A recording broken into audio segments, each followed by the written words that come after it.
Hey there guys, Kata Haim back again with some Stellaris, picking up off of the same session we had from the previous episode, staring at the Demon's Eye Nebula in Hades, which is actually a pretty cool place and a pretty cool area around, actually. Oh, it's a reasonably cool place. I think there's like some duders here. I don't even remember what Hades was all about, but Chiminal is the cool place, the land of Chim, Chimney. Chim of the Dunmer, not of, like, Morrowind. You understand. Don't worry about it. But these were where some of our old industrial post-industrial age friends were hanging out. And I think there's another place around here. Hold on, let's open up Empire. No. Government? No. Contacts. Here it is. So we have the Vula civilization of the Ula seal mushrooms. So cute. Individualist, xenophobe, and materialist. So they kind of get along with us, materialists, but they don't know we know about them. And these guys, which fucking xenophobes, but materialists. So it's like everybody hates everybody around here, but they really love the idea of a good piece of scrap. Or rational thought and believing they know God and all that fun spurglore stuff. But let's just kick it off. I'm hearing explosions. That's probably not a good thing. So there's something going on here. We need to send, I forgot, we need to mobilize our military forces immediately. And actually we need to go heal them, I think. No, actually they're at full health. Cool. We just lost one full ship and that's what is down. We gotta regroup with the first task force, the new task force. Everything's named the first when it's built. We gotta like permanently rename these guys to something cool. We're gonna build another Robin real quick to replenish the old one. Hopefully they'll be built in time. Ooh. Our science officer has found an anomaly. It will require extensive probing, but could garner a substantial find.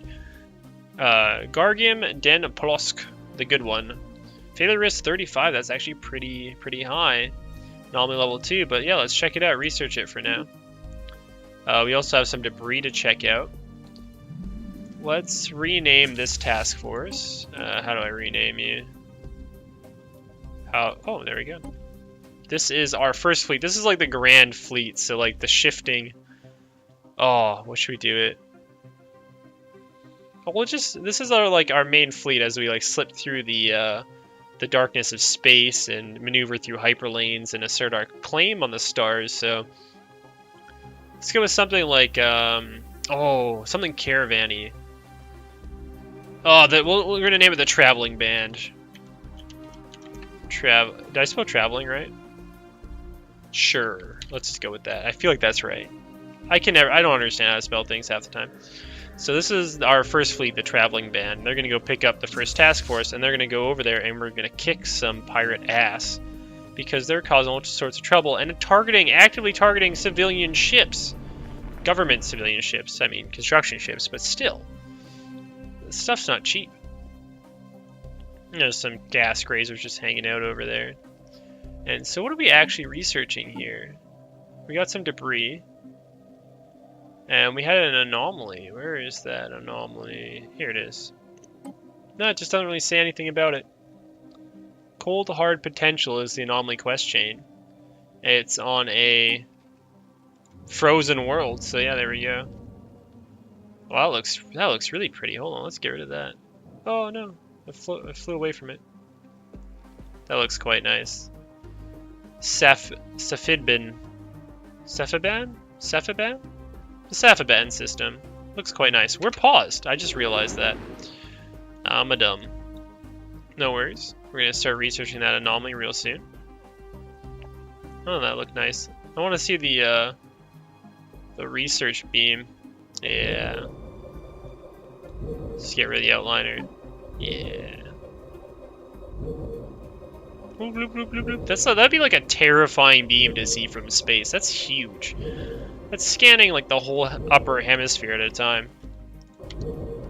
Bring that guy back, our outliner. And have you guys regrouped?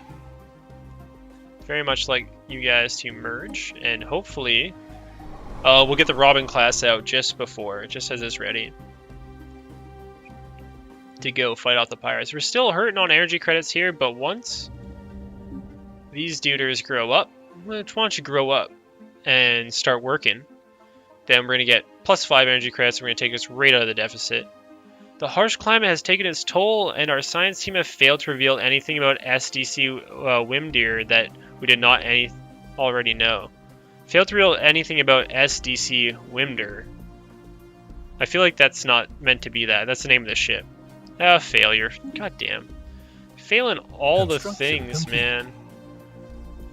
Failing all the things all day. Alright.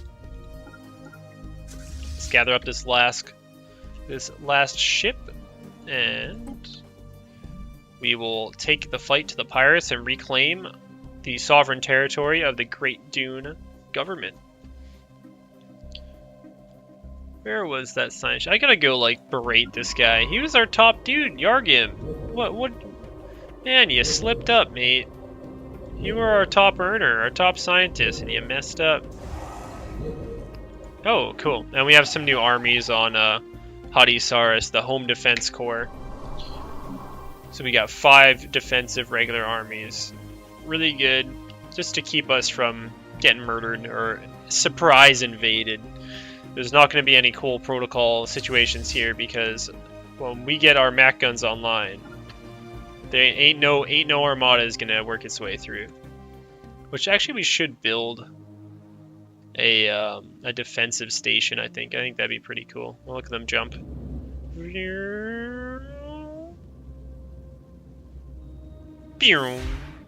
they're out. Because we do have a missile defense module here, but we don't have much else. We need to build a construction ship to replace the one that the pirates killed. And we should go research that debris. It's actually pirate debris. A small and otherwise insignificant moon orbiting this gas giant appears to be on a trajectory that will soon result in a collision with its primary. That's no moon. Let's check it out, because, yeah, we don't want to have a small moon crash into Bajiola 2 and cause some giant gas explosion. That's not how gas giants work, but we're just going to pretend. Neat, I don't mind that. And check out what's going on over there, past Zulbak's Maw in the northern section here, closer to the galactic core. Lots of little hostiles kicking about, but we're going to clear them out with our military soon enough. And the Demon's Eye Nebula, pretty quiet. A lot of alien, the space miners, the little drones down there causing trouble. And soon we'll have a couple of years left. Wait, how many months are in a year? 12. Why? Wow, that was a question? I'm tired. This has been a long day. Don't look at me like that. A couple of years left on researching our border range, which will give us a little bit of a boost, which is quite nice. A few months left for the powered exoskeletons. And our Betharian power plants are coming along swimmingly. Complete. Ooh, one of the many moons circling Bajiola 2 has a terminal orbit. It will soon collide with a gas giant and is sure to become a massive impact event. This event has been millions of years in the making, and it is startling coincidence that the impact has been fated to occur just after a visit by one of our ships. Many of our scientists wish to observe and record the event, but we only have a narrow window before it's too late. Oh man, we got to. Situation log updated. You gotta watch a moon crash into a gas giant. That's science at its pure. We need a science ship or scientists of skill 3 or higher and a science ship, and we will do some physics research. It's gonna impact our physics research while we're waiting. We'll let that run out, and then we'll do it. What else do we got? The debris available, which we could go. We have a lot of time for the debris, though. Not a lot, like a good amount, but not a lot for the moon impact, of course, because... Ooh! Found some Betharian stone in Safaban. That's something good. That's something we want to lock down on, but... It's, okay, it's not on a habitable world, so we can mine that. We just need to send out... We need to get that in our border range.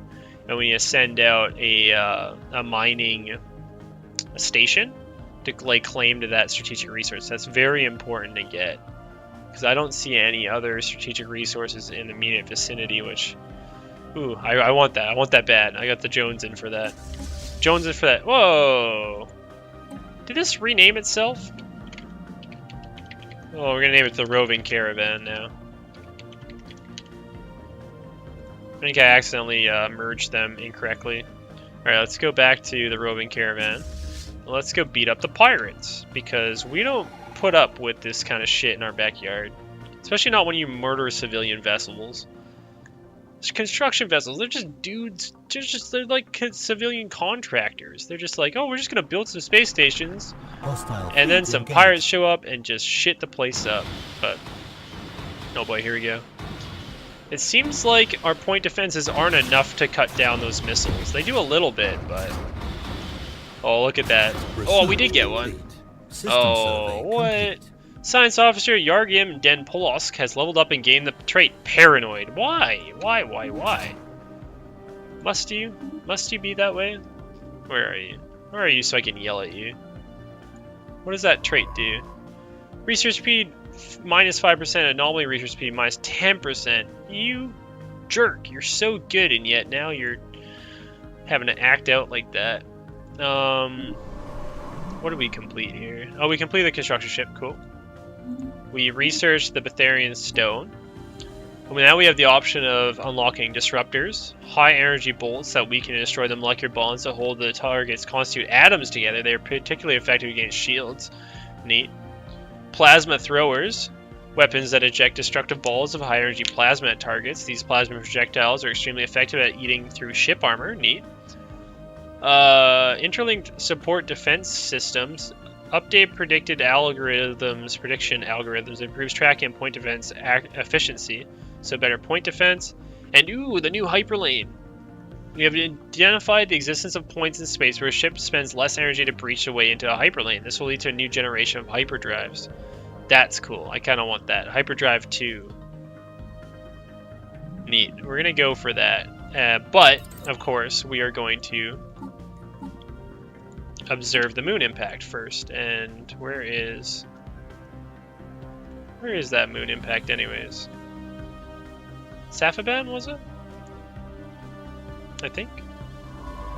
I feel like it's not. Where is it? Bejol 2. Bejol. Oh, it's in here. Cool. So what we're going to have to do is get this guy to stop researching. But to go there, and he'll start researching that. Saathid has been fully researched. And we are still in combat. I think we haven't lost a ship yet. We've suffered some shield damage and a little bit of hull point damage, but that's okay. It is just an asteroid outpost, so it's not a big deal. Pew pew. Hell, we're even firing our point defense lasers at it.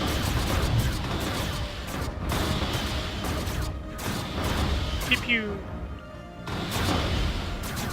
Seeing our little ships fire the 2 missiles quickly, and the one big ship's launching off their large missile. I don't know if that actually makes a difference, if that's actually like their point in having 2 different types of ships like that, but I like it. Creeping up on minerals again. We also have a good bit of influence. So, let's go back to the homeworld and have a look-see. Oh, this guy's almost done. We can upgrade some of the other power plants also. We're going to upgrade this one so it gets the adjacency bonus. Research complete. For the new power plant. Situation log updated. And what do we got going on? Research. We researched the exoskeletons. So now we're going to... Ooh, we can unlock buildable robots. Buildable pops, robotic workers, are perfect for menial labor tasks. They're hardworking, capable of following simple Vulcan instructions, but not be expected to climb stairs. Robots are relatively simple machines capable of accepting verbal commands, but processing no true intelligence of their own. They have a plus 2,000% habitability. I can't say that word. Minus 80% to basically all of their engineering or all of their research outputs.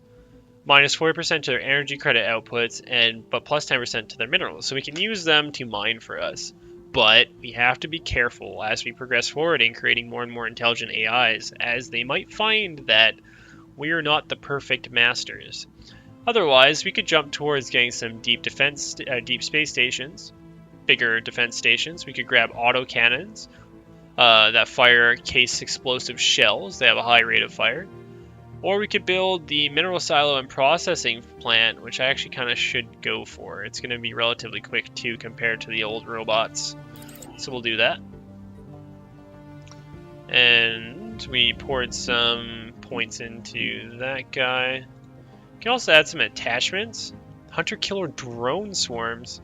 Massive swarms of these relatively simple unmanned aerial vehicles are unleashed on any positions in the hope of overwhelming them. Although a single drone may not be a significant threat to trained soldiers, several dozen are, so they basically unleash scarab drones.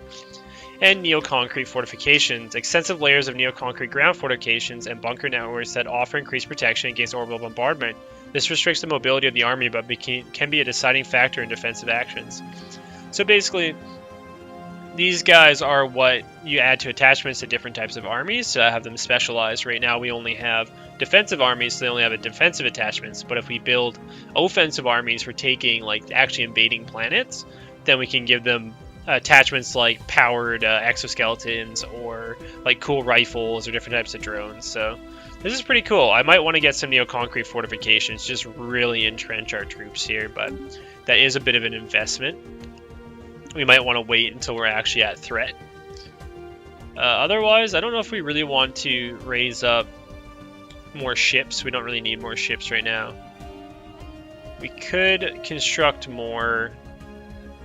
We need more energy, and we need more research, and we need more we need more everything. Just more everything. So I almost think that we should plonk down a research station. We're already getting this research station, actually. Yeah, I don't know. Outside of our borders, we almost need a new frontier post or just a new, like a colony ship in general. Of course, we won the combat against the space station with minimal losses, it looks like, but we're going to have to go repair our fleet. We might want to rebuild a construction ship. Don't have enough money yet. We'll have to wait a little bit. We might want to rebuild a mining post here on the asteroid. I think they took it when they spawned, so we're going to rebuild that. Neat. You're still observing the moon impacting all over the place, aren't you? Yeah, it's coming close. It's ready for the big boom.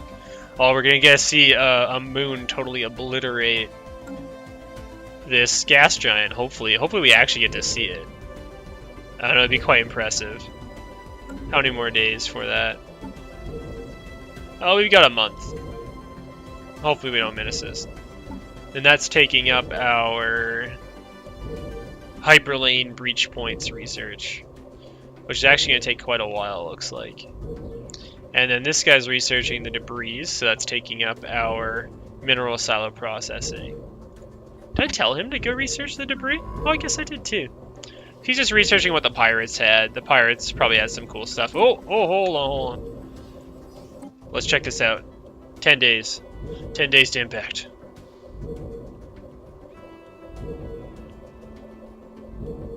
Saving game. We were successful in our attempt to record the collision between Bajol 2 and its moon. The event was captured from several different angles and transmitted live throughout our space. That would be a cool event to see. I mean, there's one thing sitting down from the color television back in. Oh, I'm not even gonna say a date because holy shit, I don't want to get yelled at. But watching like the space launches out into like orbit, the Apollo programs, all that jazz, like watching Discovery go up, that's a monumentous occasion. But could you imagine loading up a live stream of a goddamn moon impacting with a gas giant? That's like, that would be, I can't wait. Please, within my lifetime, please.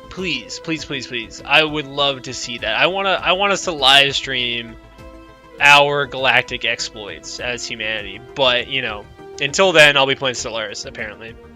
Most importantly, our scientists under the leadership of Barim Den Polosk, finally he fucking redeems himself, were able to record a large amount of valuable physics data that will surely benefit our research. Marvelous! Barim gains 200 experience, and we gain 60, basically stored physics research. And I didn't mention this before, but the neat thing about this game is if you don't want to research anything, you can just let the physics research store up while you're making that decision and see maybe you're in the middle of a war, or maybe you're like unsure of what technology you want to go for. If you want to just like hold out for a while, your scientists are still doing research. They accumulate it up, and then once you finally do pick a technology, it'll all go into that tech. So you can kind of like burst towards it if you want to. which is pretty cool. And oh, well, nothing really occurred. The gas giant didn't really explode or anything, which is kind of sad. But that's okay. I mean, we got some really cool experience for this guy and some physics tech. We are going to, I think, continue exploring up into this arm, and hopefully we can like explore here without getting into too much trouble. Continuing on.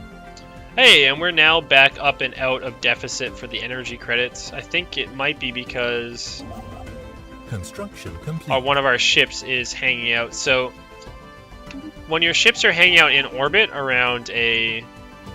I think they are. No. Oh, they're not yet. But when they do hang out in orbit around a space station, they take a lower maintenance cost, which is quite nice. But it does look like... yes, so we got the new energy production facility up, and we have this population up, working on that one too. And we have a new pop showing up. Let's see, let's get him into society research. Evading hostile fleet. Looks like we bumped into some hostile. Ooh, quite a few actually. More crystals. And Alcor. Alright, so we can't really explore that way anymore either. So let's just backtrack right out. And wow, we're penned off right now in terms of exploring. Unless we head further down to Hallman. Let's go that way. And then we'll go to here and to Voon. Did we research all the way through Voon? No. We just found out that there were some duders hanging out down there. And actually we gotta be careful because over time they will rise up and they will become a spacefaring empire. It looks like though at the moment Arctic preference, rapid breathers, repugnant. And what about you? The Zamani. They have 1 gene points remaining. We can't modify. Ooh, modifying the species allows to change its traits. It'll effectively create a new species. The more pops that belong to the species, the cost would be to modify this trait. The species isn't living on any of our own planets. We are missing the gene tailoring technology required to modify species. I forgot you can tweak with the genomes, and maybe you want to create like a dumb but super strength client race that's going to be fighting all your wars or leading all your armies. You can do that. You can basically create the Covenant, or you can create like the way that the classical Greys or like the XCOM aliens are portrayed, where they took a species and just took what it did best and mutated until it only did that thing. Like the sectoids mutating towards their psychic powers, or the mutons just being beefy, burly, fuck you, we carry the big guns, we're gonna smash your face in. So that's pretty cool. We can't do that to them though. We can't do it to us either because we're missing gene points. We already filled up our slots. The Vul have 2 extra points though that we could mess with. But I wanted to see what sort of nation that they're at in Rajama's treasure. They're Machine Age. Later part of the Industrial Age, okay. And then the other ones were... I gotta learn the hotkeys here. The other ones were Industrial Age still, I think? Industrial Age still. So they're on their way up, but they're not... Evading hostile even fleet. more. Yeah, they're on their way up, but they're still not going to be any sort of empire anytime soon. Alright, we got our energy credits back up to snuff. I like that. Building some things. Our roving caravan's been repaired, which is nice. We don't need more fleets, but we might go around destroying some of our blockages outwards. We can upgrade some of these power plants if we wanted to, and honestly, there's no real reason not to. We have the minerals for it. And it doesn't cost minerals to upkeep them. It only ever costs energy credits to upkeep, for the most part, I'm pretty sure. Ship maintenance requires upkeep, but never, I believe, building maintenance. So we can always build those energy plants without worry of like running into a huge deficit of minerals. It's only the initial cost of the minerals that cost. So, and actually, where are you going again? Let's send you to research. Oh no, there is somebody there researching the debris. Are you? Yeah, you are. Okay. I wanted you to go somewhere else, didn't I? But you're all chicken shit about fleeing. Alright, you come over to here. Survey that. And survey that. And survey that. Cool. Energy credits are high. I wonder how these guys feel about us. They're wary of us still. -4. Let's speak in the spirit of peace and reconciliation. Hey, thanks guys. I appreciate that, the Jibru. People of the Jibru. They are technologically inferior to us, but otherwise their fleet capacity and their fleet power are equal. They have 9 population and only have 1 planet, where we have... what? Debris analyzed. Ooh, debris analyzed. We got nanocomposite materials progress, physics research, and engineering research. Nice. Demographics. We have 13 pops, so we are outbreeding them. As it is, we are the fast breeders. Do we have more debris? Oh, this is the debris from the destroyed space station. Yeah, let's go check that out then. And while we're in transit, we'll be researching stuff, which is pretty cool. I think we also have the opportunity to... oh, I didn't want to click that. I wanted to click on the planet. Now, we'll just go... Hadisarus. We have the opportunity to build a really cool... like... power plant network, but I don't know how to get to that. It's like a once per planet building, but I'm not sure where to get to that. We could also try to upgrade some of our engineering facilities once we get the techs for it. Cool. Alright. Things are still pretty peaceful in the land of the Saathids, though there's some loud ass noises going on. We completed the construction of a mining station. Nice. More minerals. But things are pretty quiet thus far. We're kind of making like a dogger sort of shape in our explorations. It's like, I mean, let's not even continue with that analogy because I could go way too far with it.